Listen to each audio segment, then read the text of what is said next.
मेरा नाम प्रेम नारायण है, assistant professor PSMPG college geography department Kannauj. आज हम जिस टॉपिक की बात करेंगे वो भूगोल के अंतर्गत internal structure of the earth यानी कि पृथ्वी की आंतरिक संरचना के बारे में बात करेंगे आपसे। ठीक है, अगर हम पृथ्वी की आंतरिक संरचना के बारे में जानना चाहते हैं तो हमें कुछ स्रोतों का इस्तेमाल करना पड़ेगा, यानी कि हमें स्रोत के आधार पर हम बात करेंगे कि पृथ्वी की आंतरिक संरचना कैसी है। तो अगर हम स्रोत की बात करें तो इसमें बेसिकली 3 स्रोत आते हैं। स्रोत अगर हम देखें इसके 3 स्रोत हैं, इसे 3 भागों में हम बांट सकते हैं। पहला आपका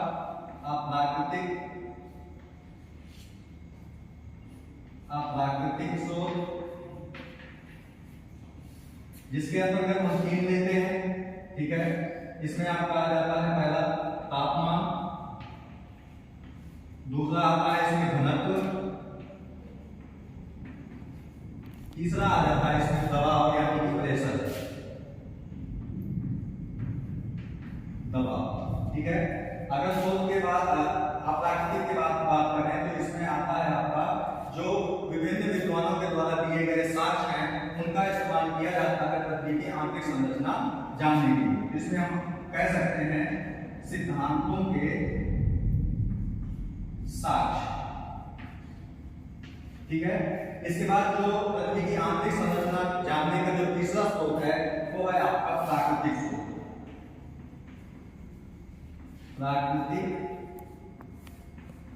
स्रोत। ठीक है, और प्राकृतिक स्रोत के अंतर्गत 2 चीजें शामिल की जाती हैं। पहला है आपका ज्वालामुखी,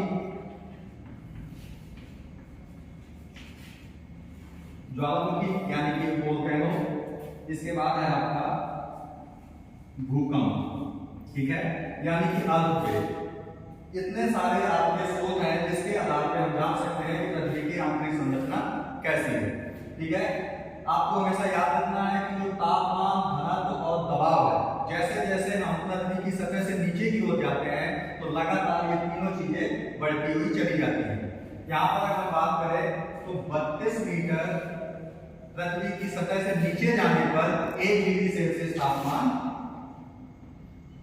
बढ़ जाता है, यानी कि इंक्रीज हो जाता है। ठीक है, इसी प्रकार जो सिद्धांतों के साक्ष्य हैं अगर इसमें बात करें तो कुछ नाम आते हैं जिसके आधार पर हम बता सकते हैं कि पृथ्वी की आंतरिक संरचना कैसी है। इसमें प्रमुख रूप से आते हैं जैसे कि कांट, लाप्लास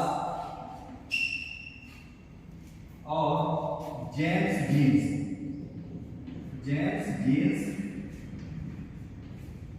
ये प्रमुख विद्वान हैं जिन्होंने अपने सिद्धांतों के आधार पर पृथ्वी की आंतरिक संरचना बताने का प्रयास किया है। ठीक है, अब हम देख लेते हैं कि पृथ्वी की आंतरिक संरचना कैसी है।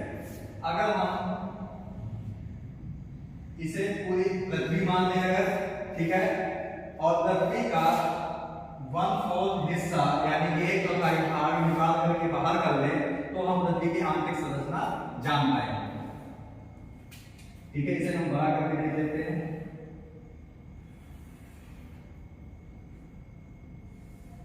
और ये जो पृथ्वी की आंतरिक संरचना का जानने का जो सबसे महत्वपूर्ण स्रोत है वो है भूकंप। भूकंप के दौरान जो लहरें निकलती हैं उनमें जो गतियां होती हैं उनकी भिन्नता के आधार पर इस पृथ्वी की आंतरिक संरचना को जानने का प्रयास किया जाता है। इसके आधार पर पृथ्वी की आंतरिक संरचना को 3 भागों में बांटा गया है। पहला है आपका क्रस्ट, ठीक है, दूसरा है आपका मैंटल,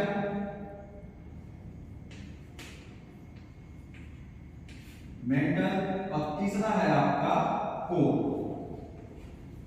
ठीक है, यानी भूकंप विज्ञान के आधार पर पृथ्वी की आंतरिक संरचना को 3 भागों में बांटा गया है, क्रस्ट, मैंटल और कोर। और इनसे निकलने वाली जो गतियां हैं उनकी भिन्नता के आधार पर इनको भी 2-2 पार्ट में अलग से बांट दिया गया है, यानी कि इसके उपविभाग कर दिए गए हैं। इसको अगर हम देखें तो इसको भी 2 भागों में बांटा गया है।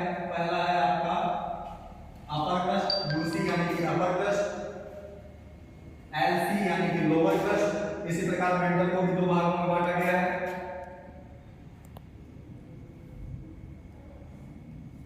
मेंटल को भी 2 भागों में बांटा गया है। UC यानी कि UN यानी कि अपर मेंटल मेंटल दोस्तों यहाँ पे आएगा अपर मेंटल, और इसके बाद है एल यानी कि लोअर मेंटल। इसी प्रकार कोर को भी दो भागों में बांटा गया है, OC यानी कि आउटर कोर और IC यानी कि इनर कोर।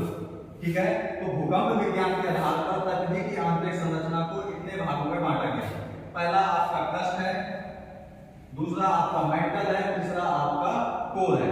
और भूकंप से निकलने वाली गतियों में भिन्नता के आधार पर फिर इनके दो दो विभाग कर दिए गए हैं। पहला आपका अपर क्रस्ट, दूसरा आपका लोअर क्रस्ट, तीसरा है आपका मेंटल को भी दो भागों में बांटा गया है, अपर मेंटल और लोअर मेंटल। ऐसे कर कोर को भी दो भागों में बांटा गया है, आउटर कोर और इनर कोर। ठीक है दोस्तों, और इसकी अगर हम गहराई की बात करें तो क्रस्ट की गहराई है 0 से लेकर के 200 किलोमीटर तक, और जो मेंटल की गहराई है वो है 200 से लेकर के 2900 किलोमीटर तक, और कोर की बात करें तो इसकी गहराई है 2900 किलोमीटर से लेकर के 6371 किलोमीटर तक। ठीक है दोस्तों, आज की क्लास में हमने आपसे बात की पृथ्वी की आंतरिक संरचना कैसी है। उसमें हमने स्रोत के आधार पर बताया आपको, अप्राकृतिक स्रोत, सिद्धांतों के साथ और प्राकृतिक स्रोत, इसके आधार पर और भूकंप के आधार पर हमने पृथ्वी की आंतरिक संरचना को जाना, जिसमें हमने देखा कि इसे 3 भागों में बांटा गया है, क्रस्ट, मेंटल और कोर। ठीक है, आज यहीं तक, धन्यवाद।